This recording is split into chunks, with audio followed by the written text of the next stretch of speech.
It's time. Make it so. It's me, Mario! I'm Batman. Strong am I with the Force. Are you telling me that you built a time machine out of a DeLorean? You're a wizard, Harry. And welcome to World War G, episode 138. I'm Troy. No AJ today. Actually, we have a special guest. Introduce yourself. Hi, I'm Colton. I do the logos and designs for the World War G podcast. Yeah, so if you've seen our logo on Facebook, and if you've gone to Spreadshirt, which you should, shop.spreadshirt.com/World War G.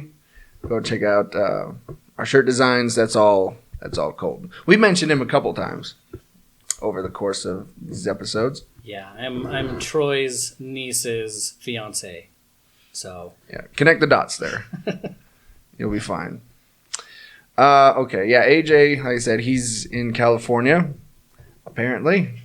So ask Colton to fill in. All right, let's get to it. So the first thing we're going to do, we'll start out with a list. Everybody loves lists. Everybody loves a list. And these are 15 insane behind-the-scenes Batman movie secrets you won't believe. All right, number 15. Bill Murray's Batman.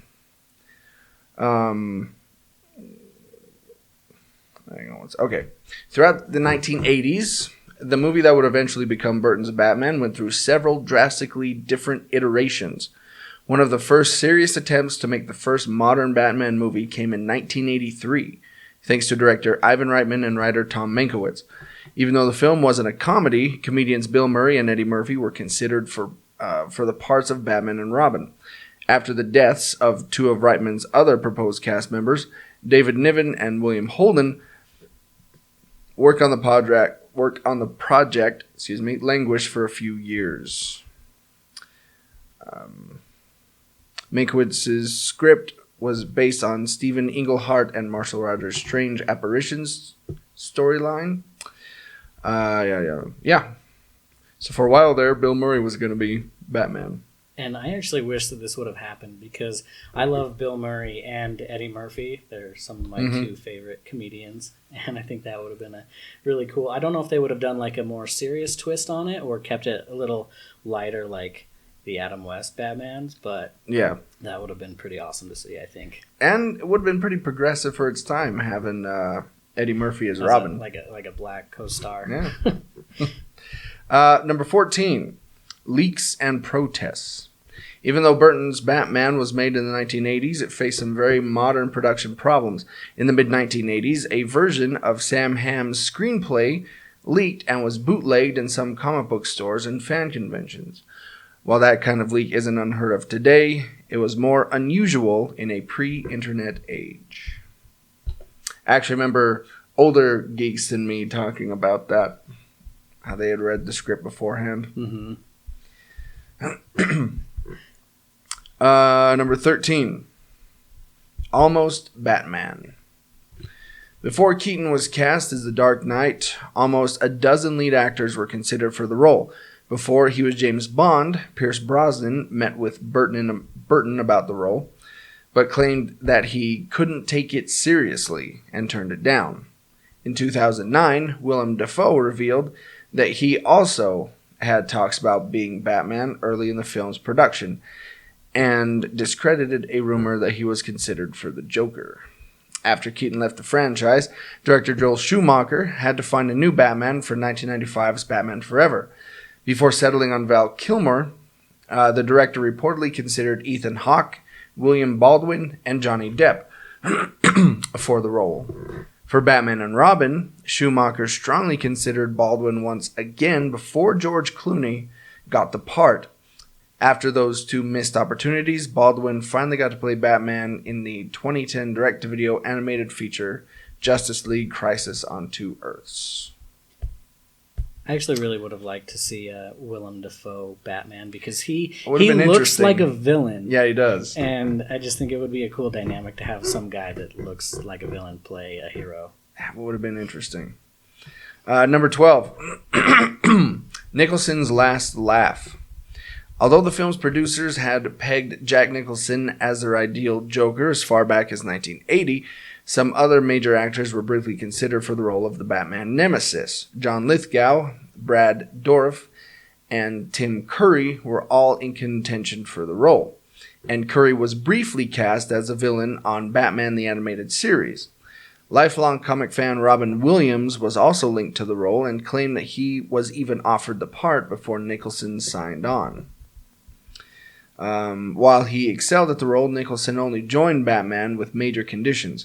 Nicholson only worked a fixed number of hours a day, and he took off days when the Los Angeles Lakers NBA team had home games. In addition to a $6 million salary for the film, he also took home a percentage of the film's massive gross, which added tens of millions to his final paycheck. That's when you know you've made it. You have conditions in your contracts. You're like, hey, I can't play when the moon is out. Yeah. Actually, kind of funny, Michael Keaton also had a stipulation in his contract that if the Pittsburgh Pirates made the playoffs that year, that he could go and watch the games. So that sounded like a really fun set. Number 11. Robin in Batman and Batman Returns.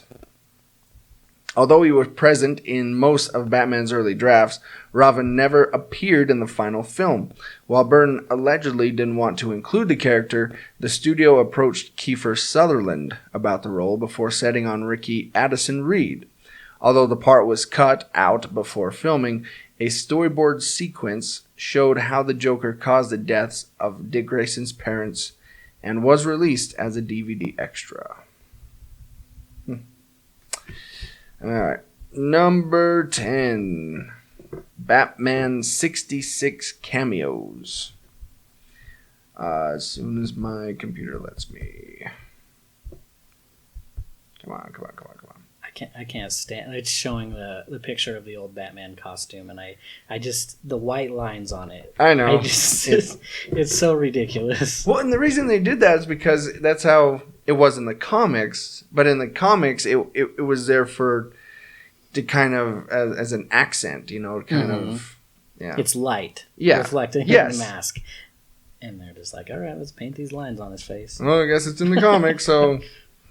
In the late 1980s and early 1990s, the general public didn't think about Batman the same way they do today. Thanks to faded memories of Adam West as the Caped Crusader on TV's Batman, he was largely seen as a character best suited for children or campy comedy. To help Batman shed his image, Batman's producers tried to distance themselves from the old series. Although West expressed some interest about appearing in the film in some capacity, he never appeared in any live-action Batman productions. Despite that, West Batman co-star Burgess Meredith was set to appear in Batman Returns.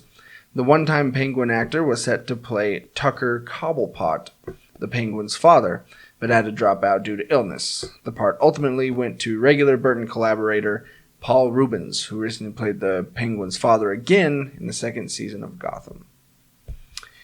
Number 9. Finding Catwoman. Sean Young was originally cast as the reporter Vicky Vale in 1989's Batman. After a horseback riding injury, she dropped out of the production, and Kim Basinger was cast as Bruce Wayne's love interest in Burton's first Bat film. When the makers of Batman Returns were looking for their Catwoman, Young openly campaigned for the role. She appeared on the Joan Rivers show in a homemade Catwoman costume where she spoke about wanting the role. She also allegedly snuck into the WB lot where she interrupted a meeting between Keaton and the film's producers to campaign for the role in person. I just picture her dressing up as Catwoman and sneaking into the lot and cutting a circle of glass out of the window to get in. Gee, I wonder why she didn't get the part. Number 8. Happy Meal Backlash.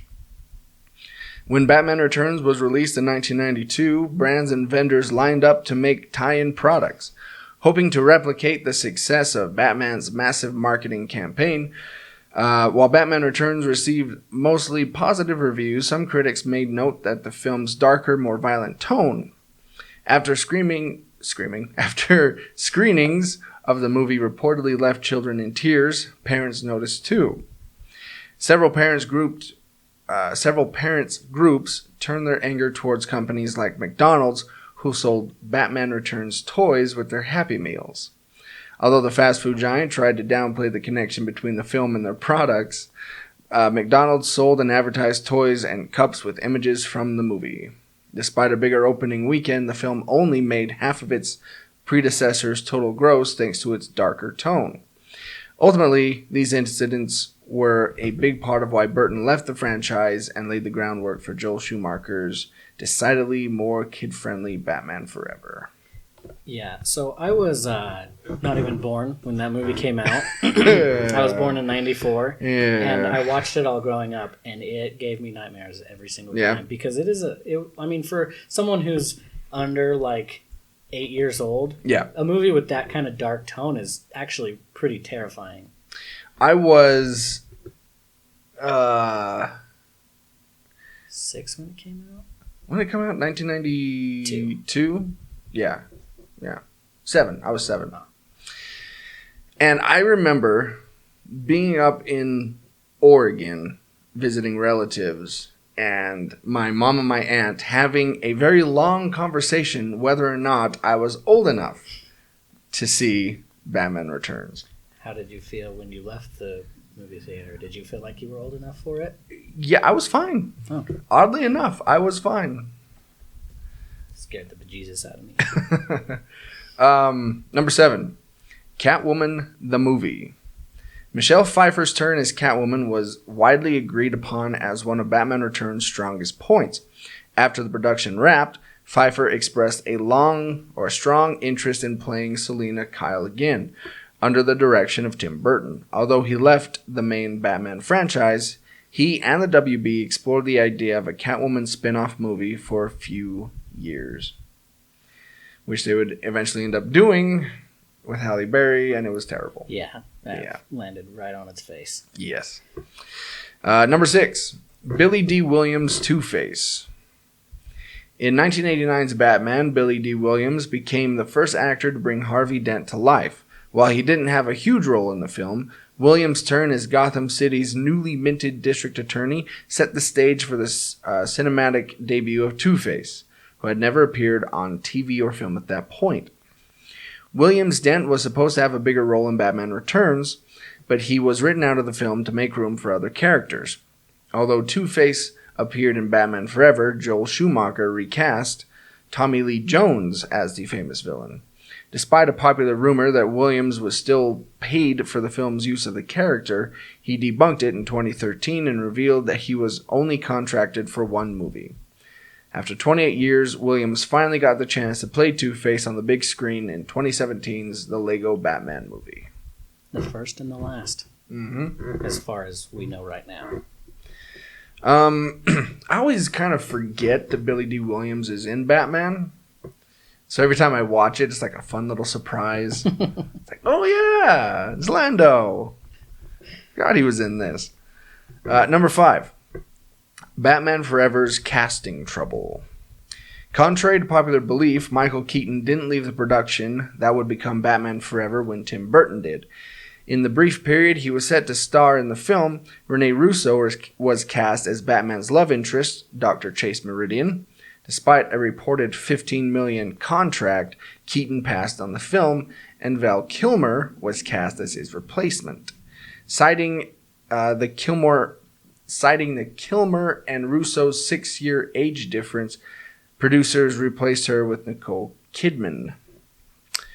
After almost playing the Joker a few years earlier, Robin Williams came even closer to playing the Riddler. Although the character's dialogue was written with Williams in mind, the role went to Jim Carrey. Over the years, conflicting stories emerged about why Williams didn't take the role, including Williams' own claim that the studio simply wanted Carrey more. Allegedly, Michael Jackson also launched an unsuccessful campaign for the role. And thank goodness for that. Mm-hmm. But I really liked Jim Carrey's portrayal of that because he's the perfect psycho. That's He's true. Really good at acting insane. Number 4. Batgirl's costume changed during the movie. That's one of many, many things wrong with Batman and Robin. The decade's final Batman movie, 1997's Batman and Robin, is generally regarded as one of the worst movies ever made. During filming, Joel Schumacher reportedly told actors to remember that they were making a cartoon. As Schumacher later recalled, the studio's main concern with the movie was selling merchandise through toyetic action sequences.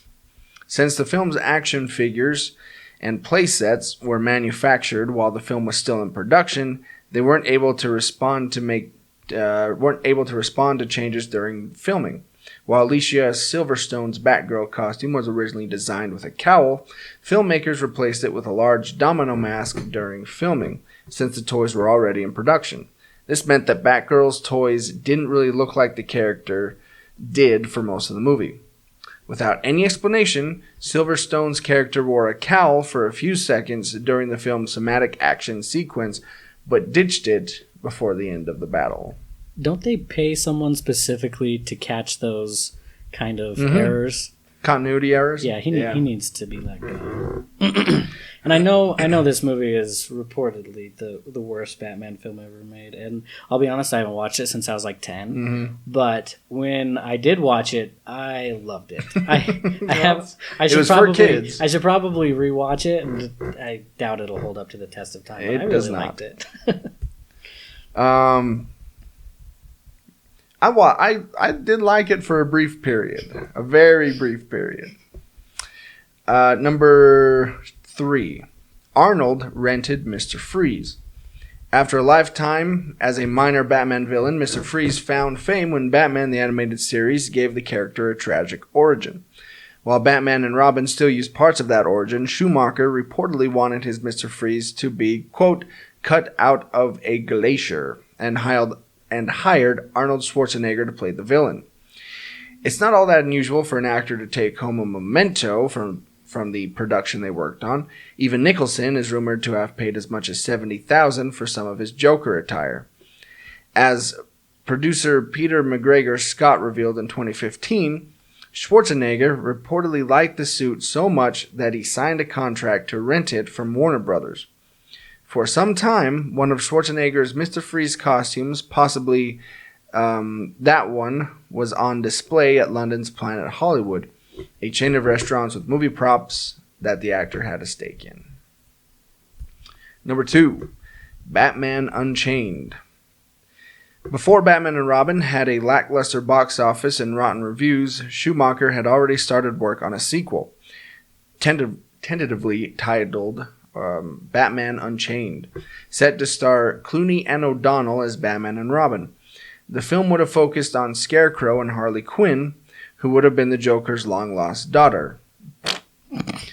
Schumacher has said that he offered the role of the Scarecrow to Nicolas Cage, and Courtney Love was reportedly in contention for the Harley Quinn role.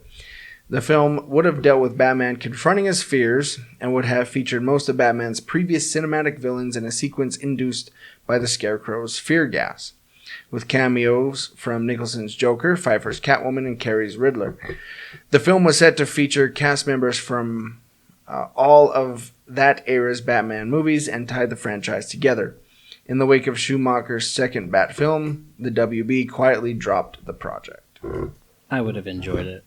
It sounds interesting in concept. I'm sure execution would have been something different, but I think it actually would have been really good to get Harley Quinn more popularized before the whole mess of a movie that came out last year. Yeah. Because maybe then she wouldn't be so sexualized in that film and just could have been a regular character. Well, I don't know what you're sexualized.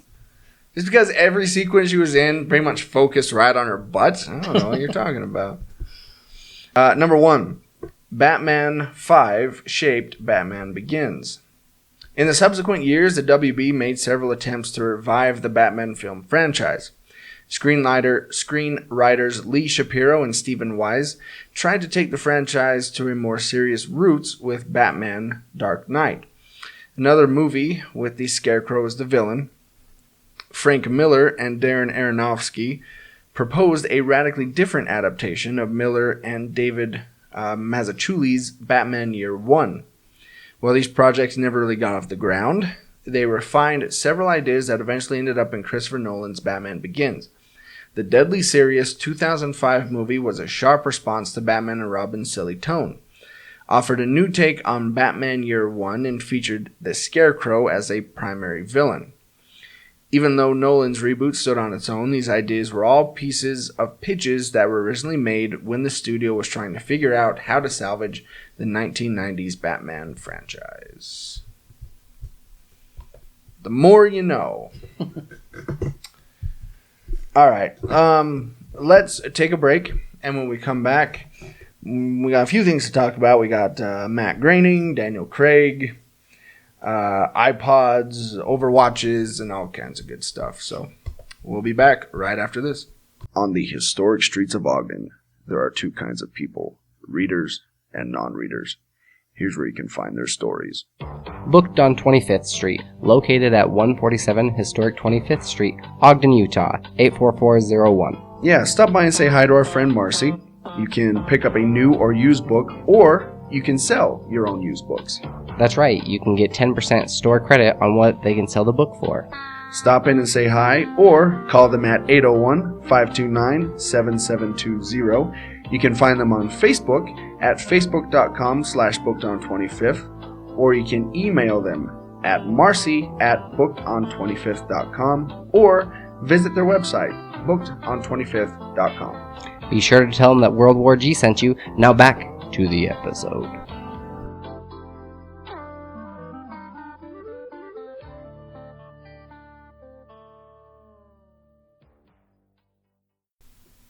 And we're back. All right. As soon as I click on it, the screen goes black. Matt Groening. If you don't know who that is, he's the creator of The Simpsons and Futurama. And apparently he's teaming up with Netflix. Netflix announces Matt Groening's fantasy animated series Disenchantment. Netflix has ordered 20 episodes of Disenchantment, an adult animated comedy fantasy series from the mind of Matt Groening. Sorry, 1 second here. There we go. In Disenchantment, viewers will be whisked away to the crumbling medieval kingdom of Dreamland, where they will follow the misadventures of hard-drinking young Princess Bean, her feisty elf companion Elfo, and her personal demon Lucy. Along the way, the oddball trio will encounter ogres, sprites, harpies, imps, trolls, walruses, and lots of human fools. Ultimately, says Matt Groening, Disenchantment will be about life and death, love and sex, and how to keep laughing in a world full of suffering and idiots, despite what the elders and wizards and other jerks tell you.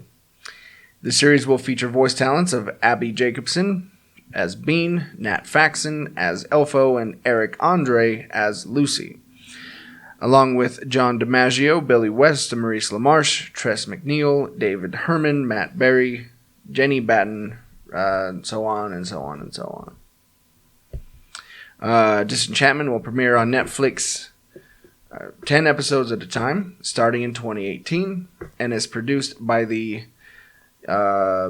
ULU company for Netflix, and Matt Groening and Josh Weinstein serving as executive producers.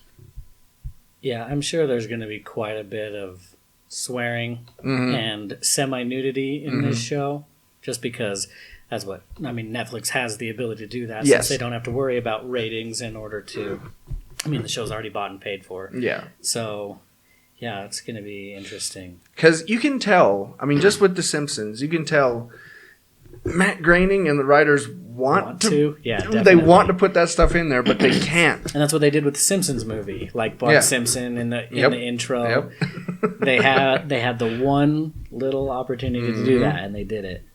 So I'm pretty sure that's how it's going to be. All right. Daniel Craig, yeah? Sound the trumpets. Daniel Craig will play James Bond in at least one more film, which will be released in November 2019.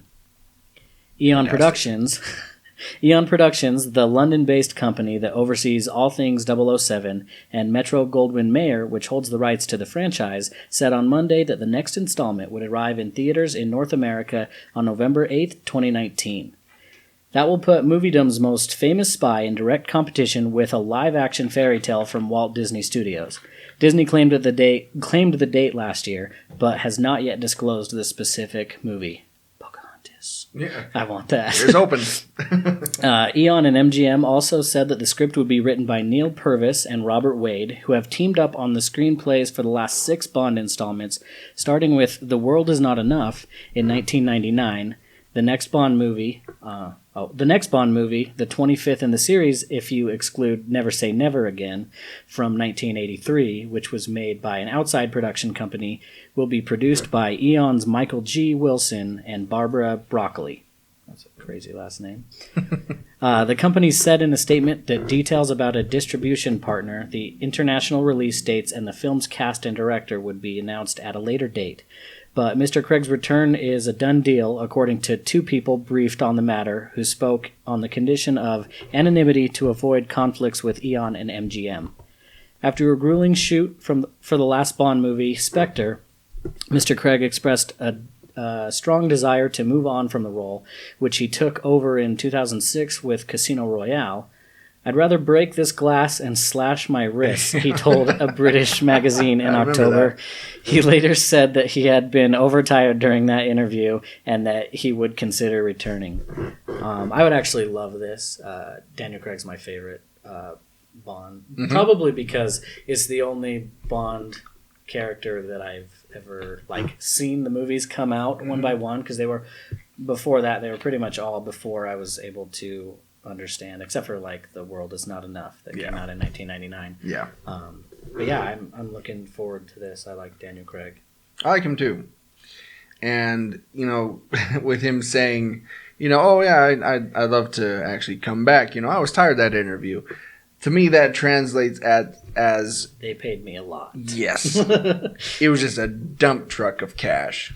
I actually heard that they're going to be paying him more for this next movie than they did in the previous 4. I'm sure. All combined. I'm sure. So I guess everybody loves their Daniel Craig. Ridiculous. All right. This story actually comes from AJ. Even though he's not here, his spirit is felt. Game of Thrones Hot Pie opens real bakery called You Know Nothing John Doe. And guess what he's making? Lame. Yes. Game of Thrones fans, have you ever craved one of Hot Pie's dire wolf-shaped loaves of bread? Then you're in luck, because a fictional baker from the popular HBO series has just opened a real bakery in London. But that's not the best part. The best part is its name. Because Hot Pie, real name Ben Hockey, has decided to call the bakery, wait for it, You Know Nothing John Doe. Oh my goodness. Hot Pie's dire wolf loaves are a favorite of Game of Thrones fans, and people are always asking me the secret of my recipe. Hockey told Digital Spy, I can't share that, but deliver customers will have the chance to try them themselves. You don't need to take the dangerous walk down King's Road to visit. It comes to you. The bakery-run partnership with Deliveroo opened its doors on July 17th, right after the Game of Thrones Season 7 premiere. And you can find it by searching for their name in the app. I guess the app is Deliveroo. Deliveroo? Sure. That sounds right. All right.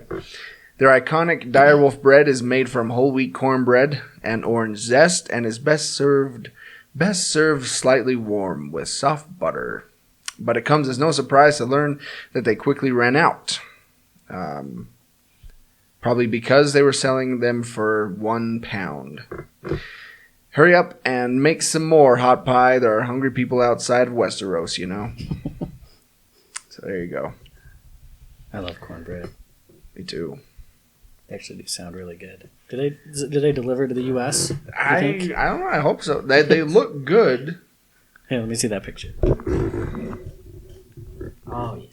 Yeah, I mean, they look pretty good. Mm-hmm. So More like cookies. I guess that's what... No, that's what they call biscuits. Mhm. Biscuits are cookies. It's Yeah. probably just like a combination between the two. yeah.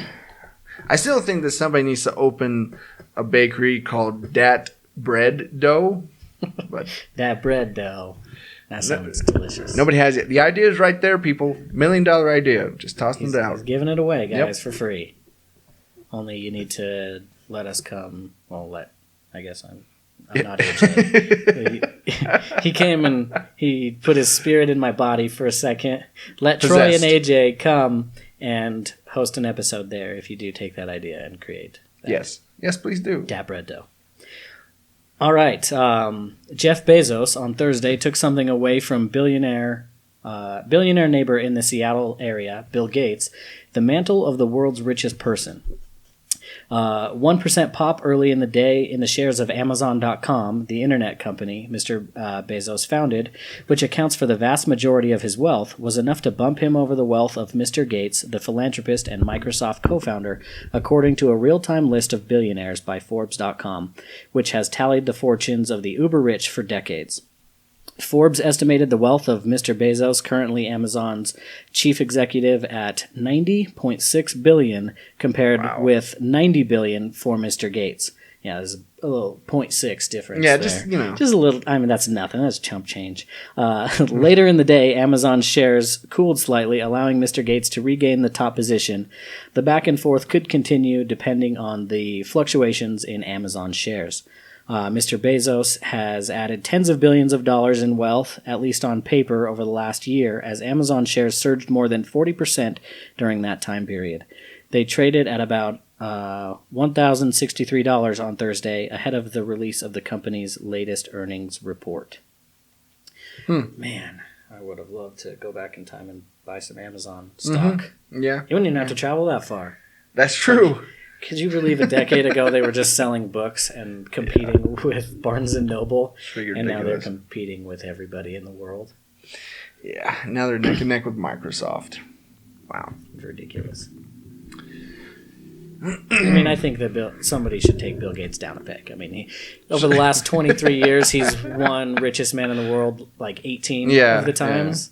He doesn't need it again. Crying out loud. It's like, oh, let me save up for a Ferrari. In a related story here, goodbye iPod and thanks for all the tunes. The iPod died slowly, then all at once, after nearly 16 years on the market, more than 400 million units sold, and one Supertino company launched into the stratosphere on its back. Apple quietly pulled the iPod Nano and Shuffle off of its virtual stores today. The iPod Touch still lives on. In fact, Apple now offers the Touch with 32 gigs of storage starting at $199. But that's not a real iPod. It's an iPhone Lite. Today officially marks the end of Apple's era of a standalone music player. Okay, so you're probably looking at your smartphone and wondering why you should care that a music player, which offers the very old and outdated version of one feature on your phone, no longer exists. It's been years since the iPod sold in massive numbers. Apple even stopped reporting its sales separately in earnings releases, relegating iPods to, quote, other products. Category with dongles and headphones and those crazy cases for your Apple Pencil. Back in 2014, right around the iPod Classic's discontinuation, Tim Cook said that all of us have known for some time that the iPod is a declining business. There's just no room left in the market for an iPod. Crying face emoji. Yeah. Yep, it's done. It's no more iPod. I just got to tear off the Band-Aid. Yep. There's no reason for it to even be around, I guess, for It really isn't. people that run and don't want something heavier than like a penny on their arm. Yeah. Yeah, I guess that's probably about it. Yeah. All right. Are we going on to Overwatch? Yes, Overwatch. Here's how much Overwatch League players can make per year.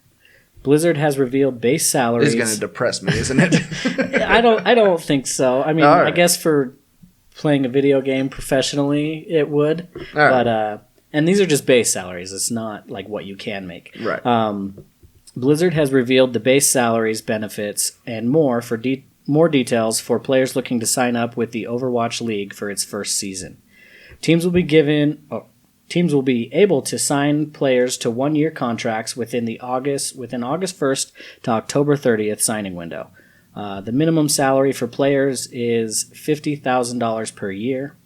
In addition to a base salary, players will receive health insurance, retirement plans, housing for the season, and at least 50% of prize pool winnings distributed among a team.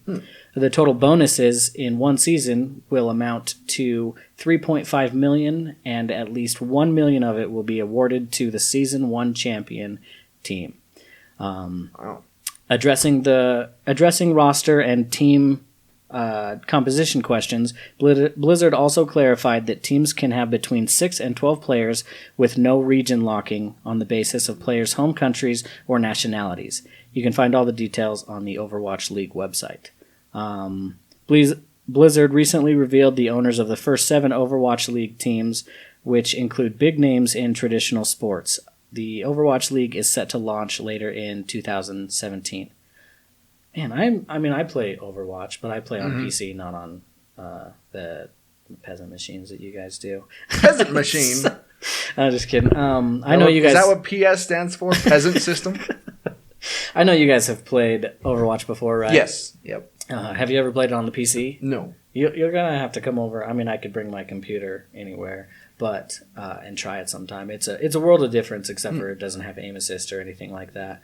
I feel like I'm pretty good. I was a lot better when I first started. I mean, I won play of the game my very first match. Oh, nice. And yeah, I did pretty good, but I've been slowly declining since then. Yeah. But it's a really fun game, and I wish I could be paid $50,000 to play it, or paid $50,000 to play it. Yeah. I mean, speaking of that slow decline, it was the same for me with Star Wars Battlefront. Mm-hmm. Like when I first started, I was awesome. Like I was on the leaderboards, all that do it stuff. on purpose. Yeah. Then after a while, I can't keep up now. They've got to implement some like beginner aim assist so that you're Maybe always like that's getting it. I don't headshots know. and stuff, and then they just slowly take it away as they think you're getting better. Yeah. Because I was getting like 26, 25 kills in a game, something like that. Now I'm lucky to get 6. Yeah. Yeah. And then deaths are like quadrupled what they were before. Yeah. Yeah, it's ridiculous. I think that's what they're doing. It's a conspiracy. It's the Illuminati. All right, let's take another break, and when we come back, we're gonna talk about stuff we've been up to, stuff we've been playing, movies we've seen, and we're gonna dive more into why Colton is here. Okay, that sounds fun.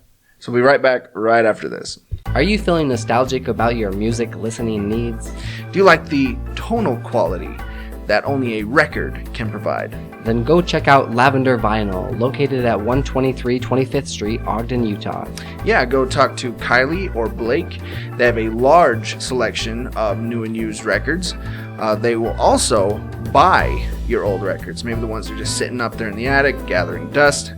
And if you can't find anything, they'll be more than happy to pre-order it for you.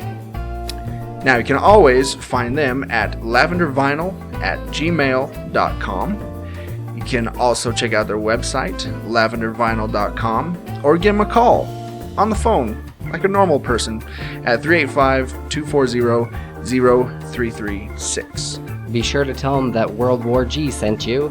Now back to the episode.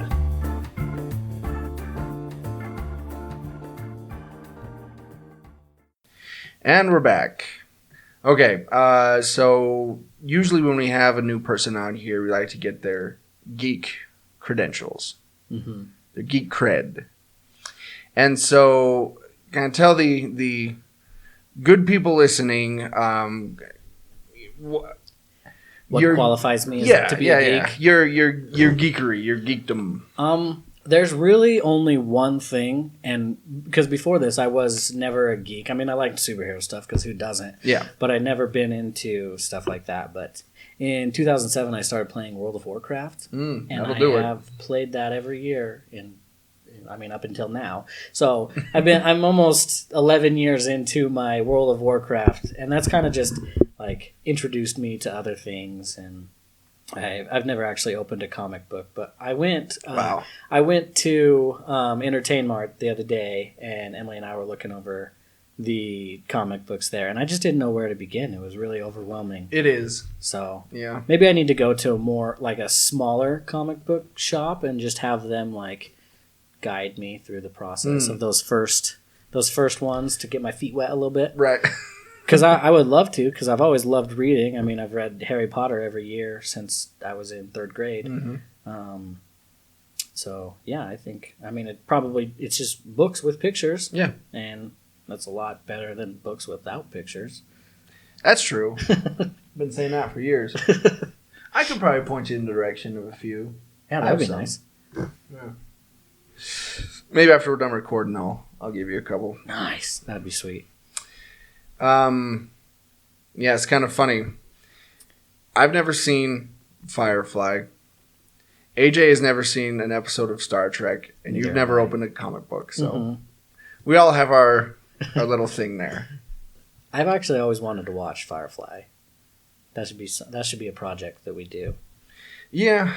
through it. It's just, gosh, I don't know if it's dated now. See, that's my thing, and I don't know. People have been talking it up for so long now that I don't know. You know, Like if it's going to be as amazing as it is in our head. Yeah. Because I know Sheldon from Big Bang Theory, he was infuriated about it Yeah. canceled. I don't know if that actor really likes it, but I mean, if it's big enough to put in a TV show, it's probably pretty important. Yeah. All right. Well, speaking of World of Warcraft and games like that, I've been diving into Star Trek Online. Mm-hmm. I played this once before, a few years back, and it was terrible. It was confusing. It wasn't fun. It was just weird. They've since updated it, and it's actually really enjoyable. Mm-hmm. If you're a Star Trek nerd like myself, when you first sign on, first create your character, you can either choose. First, you got to pick your faction. You can do the original series, and that era. You can do Starfleet, which is everything from the Next Generation on, or you can join the Romulans, or you can join the Klingons. So there's 4 factions. 4 factions.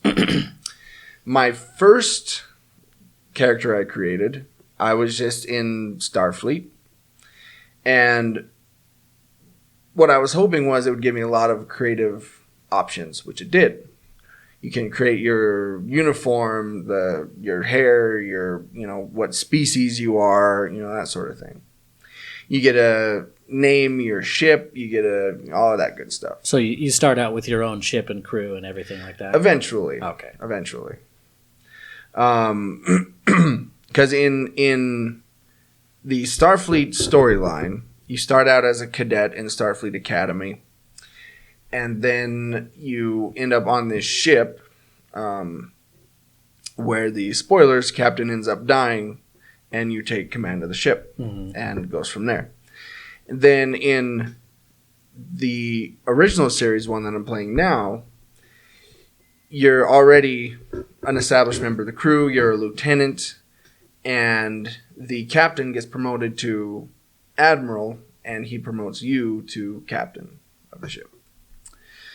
But it's fun, especially if you like the original series, because you get to go and see, wander through those old ships. You get to run into, members of the Enterprise. You get to interact with like Scotty and Chegov and all those guys. That's pretty fun. neat. Yeah. Is it a shooter game or It's is it more like a story based kind of thing?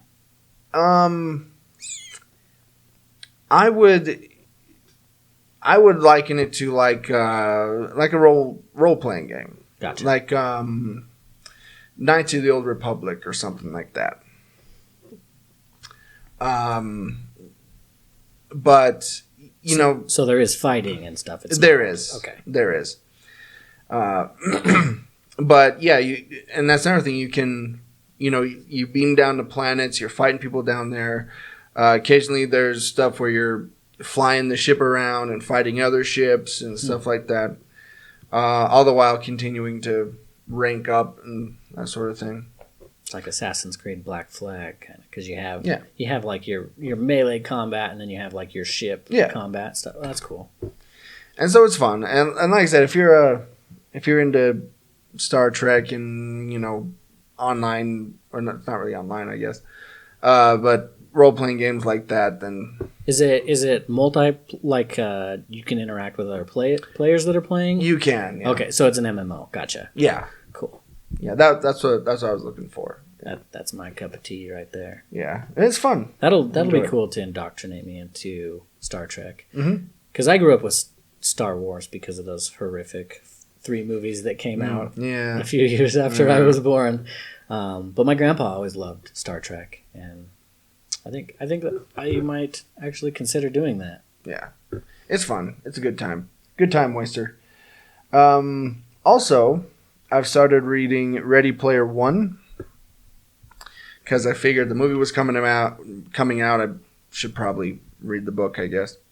Plus, I already had it because Loot Crate sent it to me. Oh, cool. So that's handy. Yeah, and it's pretty good. As somebody who is a geek, who was born in the '80s, who knows all these pop culture references that he's talking about. It's fun. It's definitely something that you can relate to. Yes. I mean, it's an easy book. It's not complicated at all. But I'm 11 chapters in, and just having a good time. I don't remember the last. No, I do. The last book where I actually carved out time in my day to read was the 5th Harry Potter book. Mm-hmm. That was the last time that ever happened. I think that's probably time. Like, you know what? At this current time at 8:00, I'm reading for an hour, and you're going to leave me alone. And it's weird for me to do that, but yeah, it's a lot of fun. It looks like, looking at the preview, now I know a bit more about the story. Looking at the preview of the movie, they're changing quite a few things. Mm-hmm. Definitely, because I read this book, or I listened to it, because. It was narrated by an awesome narrator. Will Wheaton. Mm-hmm. Yes, and so it looks like they're changing a few things, but yeah. But I'm enjoying it. I think it's really good. Yeah, I think that they're gonna make the movie a bit more action packed than the book, because the book is a bit more story driven. It is. It's more of like a mystery type novel. I guess there's a little bit of action in it, but. Overall, it's more just, I don't know. Yeah. Yeah. The only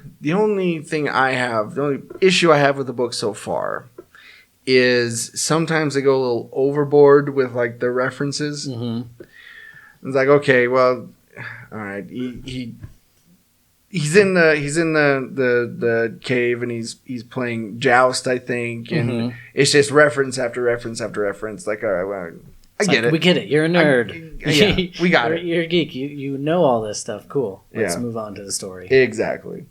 But other than that, I mean, it's really fun. I'm saying it, about a book that's 6-7 years old now, something like that. Yeah. Yeah.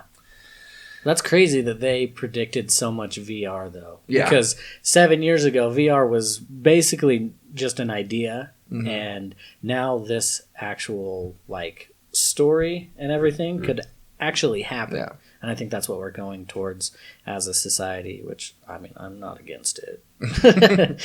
Sounds pretty cool to me. Yeah. I don't want to live in the stacks, though. No. That sounds like a nightmare. No. I've lived in enough trailer parks in my life. I don't need a trailer on top of a trailer on top of a trailer. Yeah.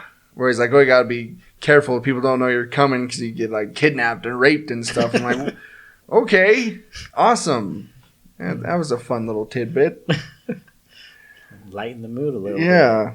All right. Well, since we have you here, thought we'd talk a little bit about the shop, the World War G shop on Spreadshirt. It's been up now for a few months. We have our logo that you designed that, you can go and pick all kinds of different colors, all kinds of different shirt colors you can do. Different objects you can put it on. Yeah, we got buttons and mugs and all that good stuff. And just recently designed a new shirt, which was kind of cool because I think I messaged you Friday. Yeah, it was Friday. Because that's my day that I get off early from work. Yeah. And I was like, hey, got this idea for a shirt. I was like, okay. You told me, all right, well, what is it? And I said, well, we have one catchphrase on the podcast. Stay geeky, my friends. And that's all I told you. And I said, I'll leave the rest up to you. And I got to admit, you kind of knocked it out of the park. Really? Yeah. Good. I was actually pretty nervous. I wasn't sure exactly what you were expecting, but I knew I kind of wanted to incorporate like the logo that I've already created, like some elements from that. Yeah. So that's why I went with the different font choices, which I'm sure you easily recognized right off the bat. Yes, I did. But I had to pick and choose the specific fonts that would at least be recognizable because, like, I didn't do Lord of the Rings because Lord of the Rings is basically just like Times New Roman. Right. Yeah. But I definitely went with the custom made fonts. Yeah, I had a really good time making it, and it actually came. I was nervous. I didn't have a vision when you first told me about it, but then I started, putting the text together, and it just kind of all came together. I think it only took me 20 minutes to make the entire thing. Yeah, it was pretty quick. When I messaged you, I was just coming out of Salt Lake where I was working, and when you sent me the first photo, I think I was still on the road. I hadn't got back to work yet, so yeah, that was pretty quick. But it's really cool. It's a really cool design. Thank you. And those are listening, if you want to go check it out, you can check it out on our Facebook page. It's there. Also, head to shop.spreadshirt.com/World War G, and you can find it and buy something. Yeah, and Emily actually already purchased one. And we'll share that to the page. Once she gets that, we'll take a picture and upload it so that people can actually see what it looks like on a real person. Yes. Okay. So I saw Baby Driver. And I've heard that's great. It's really good. Yeah. Set up the basic story. There's this kid who his parents get into an accident and die when he was younger. That's a car accident? Okay. Car accident. And when he got when he got injured, he developed tinnitus, I think it's called, where he has a constant ringing in his ear. So he always has to play music. Well, when he was a little older, he stole a car that ended up being this crime boss, crime lord, played by Kevin Spacey. And he said in the movie, he was so impressed by the kid that he decided not to kill him. But when he took the car, there was a bunch of stuff worth a lot of money in the back. And so he's now doing these driving jobs to pay off or pay him back for what he stole. Gotcha. That's the basic premise of the film. It is, I said on Facebook, this is like an independent film made by an A-list director. It's directed by Edgar Wright, who did, Shaun of the Dead and Hot Fuzz and all those movies. And remember the movie what was it called? With Ryan Gosling. It's called Drive. Yeah. Yeah. Mhm. It's really similar in tone. Mm-hmm. And Because that felt also like an indie movie too. yeah. In tone and in style and stuff like that, it's really similar. But it's the kind of movie where after you see it and you're thinking about it the next couple of days, you start understanding more. Mm-hmm. Because they use the soundtrack in the movie as part of the story. Oh, gotcha. Yeah. I mean, I guess that makes sense if he's going to be constantly listening Yeah. to music. So is the music that they're playing as the soundtrack, is that what's going on in his ears at the current time? At the time, yeah. Okay, cool. Yeah. That's neat. Yeah, and the kid's name, his code name basically is Baby. Mm-hmm. Because he's the youngest. And he doesn't have any facial hair. Right. And there was a song in there when things start to kind of go south. There's a song that plays that goes, nowhere to run to, baby, nowhere to hide. And before that, I was just listening to it and like, whatever. Then the next day, I started singing that song. Mm-hmm. And I was like, oh, that was part of the story. Oh, wow. Because there was nowhere for him to run to. Like, oh, wow, that was genius. Oh, how about that? But yeah, it stars Ansel Elgort as Baby. It stars Kevin Spacey. That's his name? Yeah. I didn't know that. Yeah.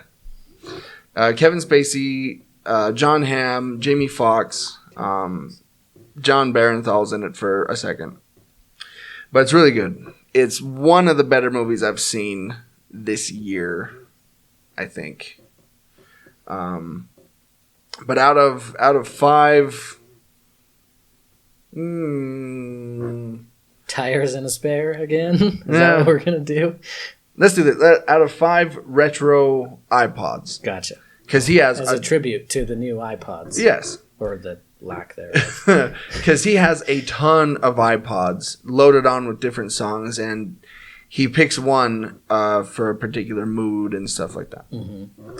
So out of 5 old iPods, I would give it easily 4. Really? Oh yeah, Wow. yeah.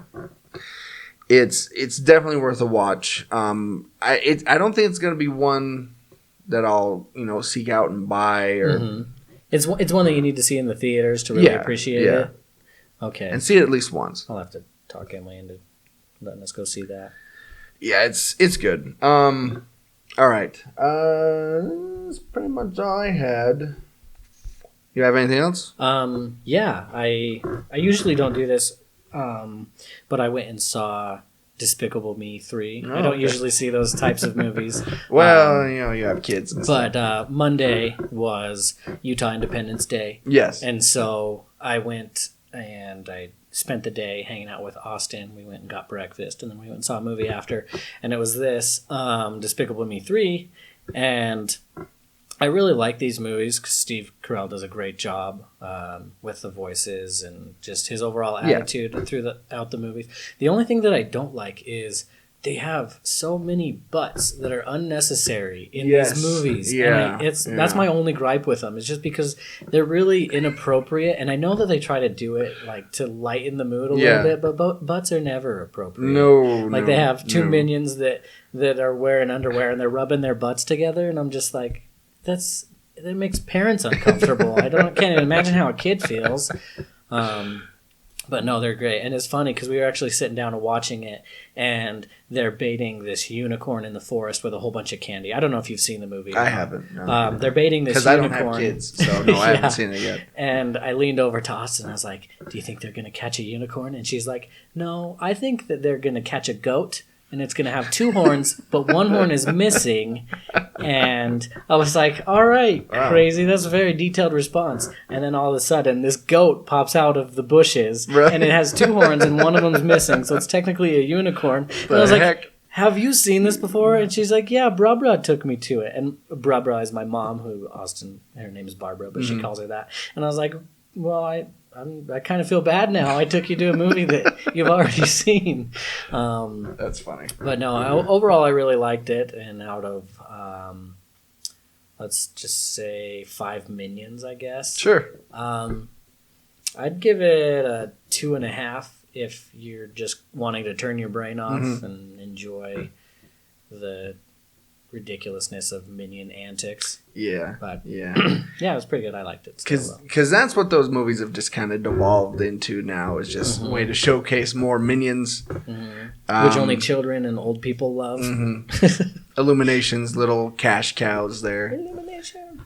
Like the first Despicable Me, I'm like, oh, that's kind of funny and clever. Then the second one, I'm like, oh, okay. And then the Minions then movie came out. I'm like, oh, okay. We've jumped the Minion shark now. I know, and they repeat the same jokes over and over again. Yeah. That being said, I'll probably still see it. Yeah. All I right. mean, it's worth watching, so. All right, here's where you can find us. You can find all of our episodes and listen to all of our episodes at worldwarg.podbean.com. We're also on iTunes and the Google Play Store. Just search World War G. On the social medias, we're on facebook.com/World Podcast. On Twitter and Instagram, you can find us at WWG Podcast. We've just been talking about our shop and shirts and everything we have. You can find all that at shop.spreadshirt.com/WorldWarG. You can email us anytime. Day or night. At worldwgpodcast@gmail.com. So, this has been World War G episode 138. That has been Colton. And that has been Troy. Stay geeky, my friends. And I'm tired of the Minions. Thanks, Troy. Hi, everybody. This is Sean Ray. And John Irons. And we're the hosts of Cosmic Potato, the Super Fan Talk podcast. We're a show that has a little bit of everything. Yeah, we talk about movies and TV and cartoons, entertainment news, and every show has a different theme. That's right. We might discuss anything from our favorite bad movies to who would win in a fight between C-3PO and the Tin Man from The Wizard of Oz. Yeah. That was episode 41, a classic. You can download that episode and all of our other episodes on iTunes and Stitcher. We're on Podcast Addict and, of course, on our website, cosmicpotato.com. It's special guests and movie news and geeky nerddom and nerdy geekery and lightsabers and Time Lords and Ninja Turtles all the way down. So check out Cosmic Potato, the Super Fan Talk podcast.